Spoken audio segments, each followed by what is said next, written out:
Olá, bem-vindo a mais um vídeo da comunidade Microsoft MSDN TechNet e meu nome é Marcelo Sinsic, trabalho como consultor sênior e instrutor na Green Treinamento e este é um vídeo sobre a instalação, configuração e uso do System Center Data Protection Manager 2007 ou System Center DPM. Esta é a parte 2, onde falaremos da configuração e uso.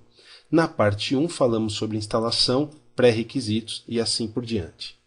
Vamos falar sobre alocação de espaço, extensão do AD, configuração das opções, instalação dos agentes, criação dos grupos, restauração, relatórios e monitoração. Esse seria um passo a passo de como é feito todo o processo do DPM, desde quando ele foi instalado até o momento que ele é colocado em produção. Primeiro, sobre a alocação de espaço. É possível usar tanto tapes, fitas DLT ou hard disks físicos. No caso de hard disks, o ideal é que seja uma unidade física não formatada, dedicada aos backups. Porém, também podem ser usadas unidades lógicas. Mas é importante saber que o DPM ele trabalha da seguinte forma. Para cada backup, ele vai criar duas diferentes partes. Uma do recovery, que é o full, e uma dos pontos de restauração. É importante saber que para isso ele vai criar duas partições. Portanto, se você for trabalhar com hard disks que já estão formatados, já estão particionados, deve-se lembrar de que para cada diferente item que irá fazer backup pelo DPM, será necessário ter duas partições, uma para full e uma para incremental. Por isso que o ideal é se utilizar um disco não alocado, não formatado, porque assim o próprio DPM gerencia o tamanho das partições conforme necessário. Extensão do AD. A extensão do AD ela é importante para que os usuários possam utilizar o recurso do Windows XP, Vista e Windows 7 de fazer o Preview Versions. Para isso é importante que o AD publique essa informação. Isso pode ser feito pela ferramenta gráfica ou pela linha de comando dpm AD Scheme Extension no CD e no diretório setup da instalação. Só passa a fazer efeito a partir da próxima sincronização de dados. Opções.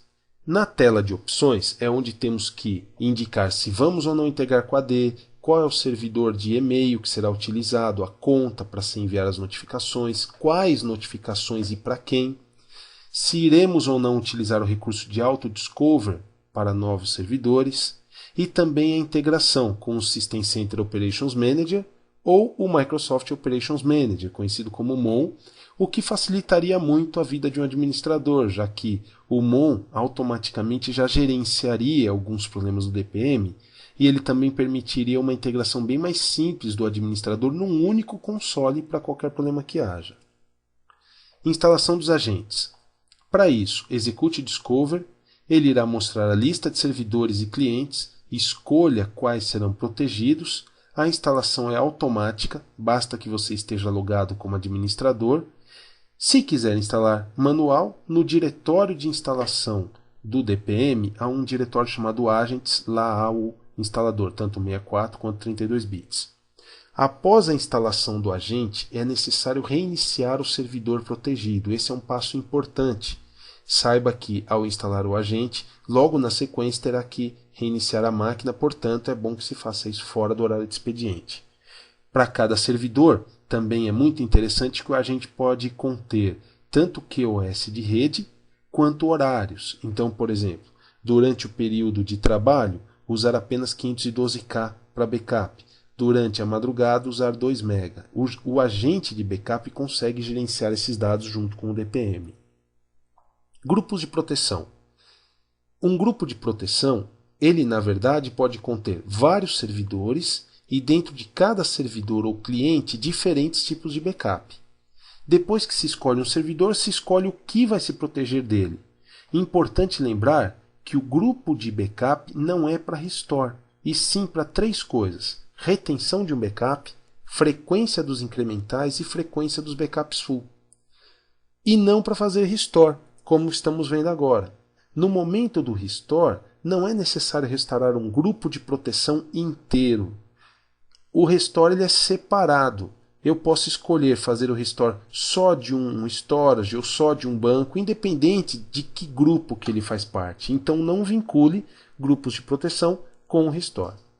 É possível escolher 3 opções ao fazer o restore, excetuando aqui o copiar para o Tape Library, que na verdade seria um backup semanal ou mensal, aqueles que são levados para fora da empresa. São 3 opções: sobrepor, copiar para uma pasta ou copiar em rede. Por último, ao permitir o agendamento do restore, podemos, por exemplo, saber que um usuário perdeu um determinado dado, fazer o restore e dizer que aquele restore vai ser executado apenas à meia-noite. Com isso, evitamos o problema de talvez ter que derrubar alguém da rede, ou talvez arquivos em uso e assim por diante. Também é interessante que ao trabalhar com o restore, ele automaticamente também vai aplicar as ACLs no que foi restaurado, o que ajuda bastante, que não será necessário refazer as permissões. Relatórios. O System Center Data Protection ele se integra ao SQL Server Report e ele utiliza esse recurso, por exemplo, agendar um relatório. Então eu posso pegar um relatório de resumo todos os dias às 8 horas da manhã e ele me mandaria um PDF. Ele mantém histórico dos relatórios. Isso quer dizer que eu posso ver como estava a situação no mês passado numa auditoria. E ele também pode exportar em vários formatos, quando isso é necessário para um cliente, por exemplo, que queira receber em um formato PDF ou Excel. Todos esses são recursos do SQL Server Report que o DPM soube aproveitar muito bem. Por fim, a monitoração. Podemos monitorar tanto em modo de alertas como em modo de jobs. Se monitorarmos os jobs, ele separa em jobs que deram problema, jobs que rodaram, jobs que estão agendados e assim por diante. E um job, mesmo fazendo parte de um grupo, ele pode ser cancelado individualmente. Por exemplo, uma base de dados muito grande ou que está em uso frequente, eu posso cancelar o job apenas daquela base naquele momento. Esta é a tela de jobs. Aqui podemos ver que ele separa os completados dos que deram falha, dos em progresso e dos agendados.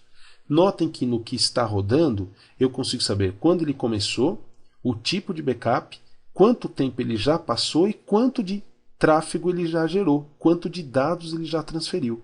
O que me ajuda muito em saber qual é o andamento dos backups se eu tivesse uma lista maior. Vamos ver agora na prática como todas essas configurações são feitas e como é simples trabalhar com o DPM? Então vamos seguir agora com a nossa demonstração.